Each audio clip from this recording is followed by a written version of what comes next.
J'interpelle la conscience nationale ce matin sur la tragédie du chantier naval et industriel du Cameroun. Au début des années 80, le Cameroun a une idée plutôt salutaire. Mettre en place une entreprise de réparation navale pour deux principales raisons. La première est un constat. C'est qu'entre le Cap en Afrique du Sud et Abidjan en Côte d'Ivoire, soit plus de 6000 km de côte, il n'existe pas de chantier naval fiable pouvant recevoir des unités de plus de 2000 tonnes. Dans le même temps, il s'exerce dans le golfe de Guinée, une importante activité pétrolière offshore. Au regard de sa position géographique centrale dans ce vaste espace, le Cameroun a donc une belle opportunité. Mais au-delà de tout, le pays doit faire comme tous les pays ayant un port de renom. Réparer les navires. En 1988, donc naît le chantier naval et industriel du Cameroun, sous les cendres de ce qui était appelé alors la direction du matériel du port autonome de Douala.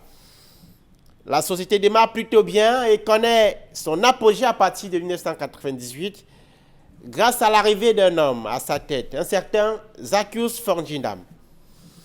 Ce technicien formé en Allemagne et en Angleterre s'emploie à déployer l'entreprise qui a une dizaine d'actionnaires à l'époque.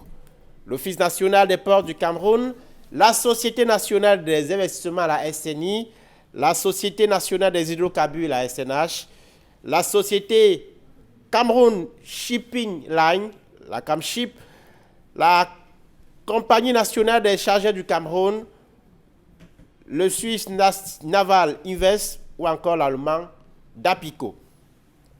Avec ces moyens techniques, dont un dock flottant de 10 000 tonnes, un autre de 1000 tonnes et puis un dernier de 500 tonnes, des ateliers couverts d'une superficie de 4000 mètres carrés, incluant chaudronnerie, mécanique générale, menuiserie et magasins, l'entreprise réalise de très grands travaux de réparation et de maintenance au profit des grandes firmes internationales et engrange évidemment des bénéfices conséquents et devises en dollars et en euros pour les caisses de l'État. Comme un déluge qui s'abat sur l'entreprise, le chantier naval entame sa descente aux enfers à partir des années 2008. Certes, la société avait quelques difficultés déjà depuis 2005, mais son agonie est véritablement franchie. D'abord, l'outil de production n'est plus renouvelé ni réhabilité. C'est son vieux dock de 10 000 tonnes qui lui reste aujourd'hui. Il date des années 80. Ces ateliers sont devenus des sortes de trous à souris. Ces postes à souder sont devenus hors d'usage. Autre souci, la ressource humaine. D'abord sur le plan de la quantité.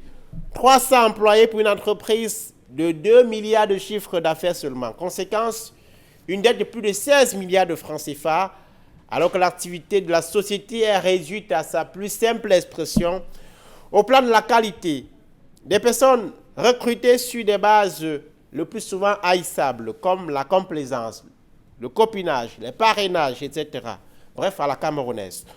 Aujourd'hui, l'entreprise qui fonctionnait et générait des bénéfices sans subvention ni dette est coincée, des employés démotivés et démobilisés, et au bord du précipice, le chantier naval étouffe et meurt à petit feu, s'il n'est pas déjà à ce chantier, mort depuis longtemps.